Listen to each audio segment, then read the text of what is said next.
Kamu adalah Kenjaku. Kamu bangun di dalam tubuh yang bukan milikmu. Ini bukan hal baru, karena memang selalu begini. Kamu bercermin, dan sesaat kamu bahkan tidak mengenali wajah yang menatap balik. Kamu sudah hidup lebih dari 1000 tahun. Ini ceritamu, cerita tentang penyihir yang tidak pernah benar-benar mati, cuma pindah rumah. Bukan kutukan, bukan penyihir biasa, tapi sesuatu di antara keduanya. Penyihir kuno yang berhasil membongkar satu aturan yang dianggap mutlak oleh semua orang. Jiwa tidak harus terikat pada satu tubuh. Teknikmu memungkinkanmu memindahkan otakmu sendiri ke tubuh baru, jahitan demi jahitan, mengambil alih teknik kutukan, kemampuan, sekaligus seluruh hidup tubuh itu sebagai warisanmu. Wajahmu terus berganti. Tujuanmu tidak pernah berubah. Obsesimu terbentang sejak ratusan tahun lalu. Kamu sudah menyaksikan dunia jujutsu naik turun. Menyaksikan para penyihir memuja kekuatan yang bahkan tidak mereka pahami sepenuhnya. Dan kamu memutuskan cuma kamu yang cukup sabar untuk benar-benar menyelesaikan apa yang gagal diselesaikan selama berabad-abad.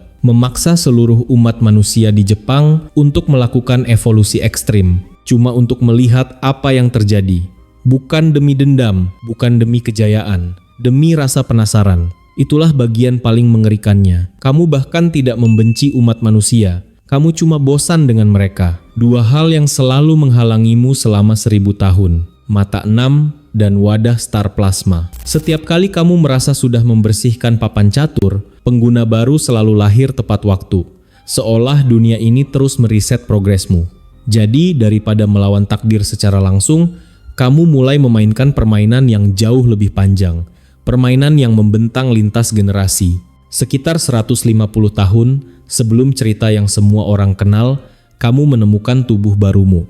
Noritoshi Kamo, seorang pria yang sudah duduk di klan dengan akar sejarah dalam dan punya kuil tua yang sempurna. Untuk penelitian yang oleh masyarakat sopan bakal disebut tidak termaafkan. Kamu menetap di sana. Kamu mulai bereksperimen dengan teknik manipulasi darah dan menemukan seorang wanita yang bisa mengandung anak berkutukan. Dia datang mencari perlindungan.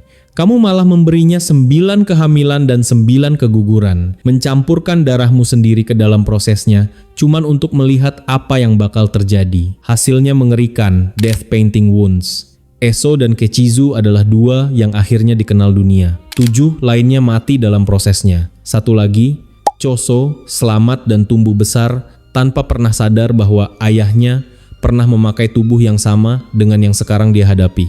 Kamu tidak merasa bersalah soal ini. Kamu memang tidak pernah begitu. Rasa bersalah itu tidak efisien.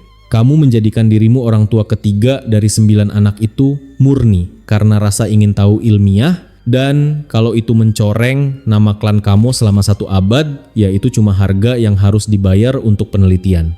Kamu tidak pernah keliru menganggap kekejaman sebagai tujuan. Kekejaman cuma penampakan dari rasa penasaran ketika tidak ada yang menghentikanmu. Akhirnya, kamu pindah lagi. Pencarianmu akan wadah sempurna membawamu ke seorang wanita bernama Kaori, ibu kandung Yuji Itadori. Kakek Yuji sempat memperingatkan ayahnya soal bahaya wanita itu, tapi tidak ada yang berhasil menghentikannya tepat waktu. Kamu mengambil alih tubuh Kaori, dan Yuji lahir ke dunia tanpa pernah tahu bahwa wajah ibunya sebenarnya bukan ibunya sama sekali.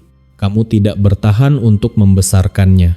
Apapun yang terjadi pada tubuh itu setelahnya, kamu meninggalkannya begitu saja. Seperti semua cangkang lain yang pernah kamu tinggalkan. Tapi jejak tanganmu tetap ada di seluruh hidup Yuji. Entah dia sadar atau tidak, kemampuan fisiknya yang di luar nalar, daya tahannya yang aneh, bahkan hubungan saudara yang tidak dia sadari dengan para cursed womb yang suatu hari harus dia lawan dan bunuh. Kamu memberinya setengah darahmu dan 0% masa kecil yang layak. Lalu, kamu tiba di tahun 24 Desember 2017. Kesempatan yang terlalu sempurna untuk dilewatkan jatuh ke tanganmu. Tubuh Suguru Geto, baru saja mati, memiliki cursed spirit manipulation. Dan sengaja dibiarkan hampir utuh karena Gojo, orang yang membunuhnya sendiri. Tidak pernah sanggup menghancurkan jasad sahabatnya sendiri. Kamu ambil tubuh itu. Memakai wajah Geto memberimu 2 hal. Teknik yang mematikan dan jalur langsung ke satu-satunya kelemahan yang belum pernah ditambal oleh Gojo Satoru, hatinya. Kamu tahu persis seberapa dalam keterikatannya. Kamu tahu dia bakal ragu. Dengan tubuh ini, kamu membentuk aliansi kerja dengan Mahito, Jogo, Hanami, dan Dagon. Kutukan tingkat spesial yang sama-sama membenci Gojo sebanyak kamu menganggapnya penghalang. Mereka pikir kalian adalah rekan. Kamu butuh Prison Realm untuk diaktifkan, dan kamu butuh itu dilakukan tanpa meninggalkan sisa energi kutukan yang bisa dilacak mata enam kembali ke dirimu. Beralih ke 31 Oktober 2018. Hari yang sudah kamu rencanakan selama bertahun-tahun. Menyegel Gojo butuh 20 menit persiapan, dan 1 menit penuh ritual begitu dia berada di posisi yang tepat. Dan jebakannya sederhana karena memang tidak perlu rumit. Kamu cuma butuh Gojo melihat wajah sahabatnya yang sudah mati sekali lagi, dan ragu sedikit lebih lama dari biasanya. Dan rencanamu berhasil. Gojo tersegel ke Prison Realm, dan untuk pertama kalinya dalam 1 abad, dunia Jujutsu kehilangan penghalang terkuatnya. Malam itu kamu tidak dapat semua yang kamu inginkan.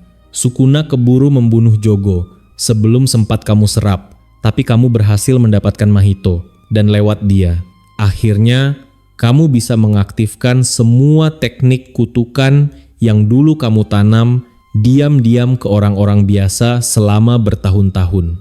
Sebagian dari mereka langsung jadi penyihir penuh dalam semalam.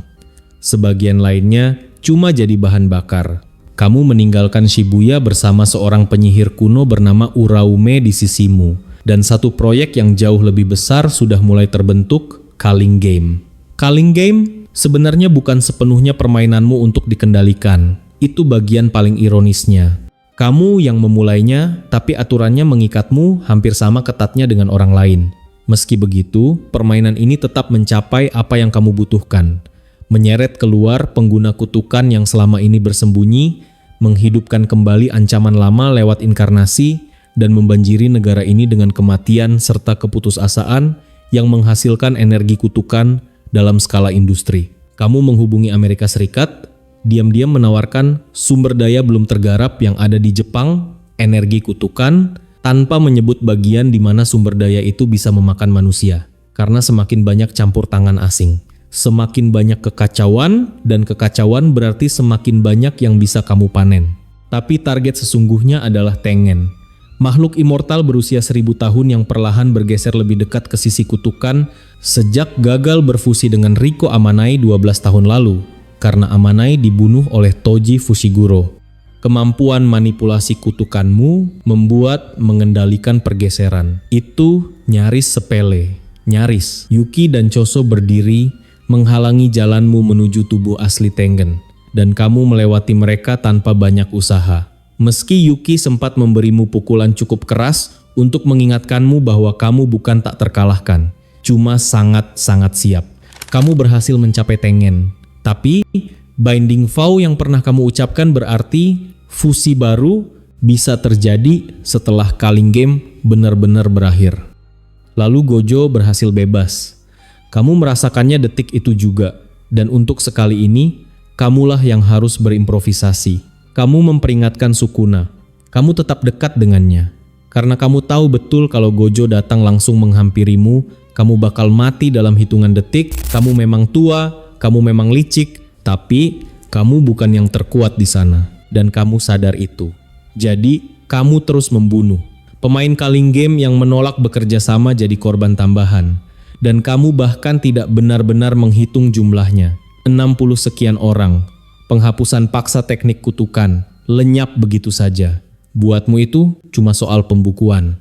Lalu kamu bertemu seseorang yang tidak pernah dipersiapkan oleh bariermu, pelacakmu, atau pengalaman 1000 tahunmu sekalipun. Seorang komedian bernama Takaba. Kamu melempar semua yang kamu punya, berharap membunuhnya secepat mungkin. Tidak ada yang berhasil. Dia menertawakan serangan yang seharusnya langsung menghabisinya. Dan lebih parah lagi, dia mulai mengeluarkan benda-benda dari udara kosong, mengubah pertarungan ini jadi sesuatu yang berjalan mengikuti imajinasinya, bukan tekniknya. Untuk pertama kalinya, dalam waktu yang tidak bisa kamu ingat lagi, kamu tidak merasa bosan. Kamu benar-benar menikmatinya, dan itu jauh lebih menakutkan buatmu daripada kekalahan sekalipun. Dia mengubah pertarungan ini jadi rentetan sketsa komedi, kejar-kejaran truk palsu, adegan defibrilator, sampai permainan batu gunting kertas paling absurd yang pernah kamu ikuti. Dan di tengah semua itu, kamu berhenti mencoba membunuhnya dan mulai ikut bermain, separuh karena pilihan, separuh karena kamu memang tidak bisa menahan diri. Kamu tertawa. Tawa pertama yang sesungguhnya, bahkan dalam waktu yang kamu sendiri tidak ingat lagi kapan terakhir kali dirimu pernah tertawa. Persis di momen itulah, Yuta Okkotsu muncul di belakangmu. Dan kepalamu sudah terpenggal bersih sebelum kamu sempat memproses apa yang baru saja terjadi. Saat dunia mulai gelap, satu pikiran tersisa, mengambang di belakangmu seperti sebuah janji.